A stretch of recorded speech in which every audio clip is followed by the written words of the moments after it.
The Yaesu FT-450D includes a customizable CS custom select key that allows operators to quickly access frequently used functions without navigating through multiple menu layers.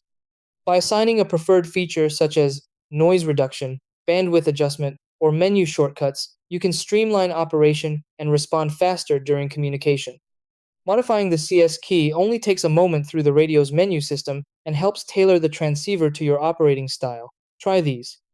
Step 1. Turn on the radio and press the menu button to open the FT450D settings menu. Step 2. Use the main tuning dial to scroll through the menu until you locate the CS key function setting. Step 3. Press the select or enter control to open the available function options. Step 4. Rotate the tuning dial to choose the feature you want assigned to the CS key. Step 5. Press menu again to save and exit. Then test the CS button to confirm the new function works correctly.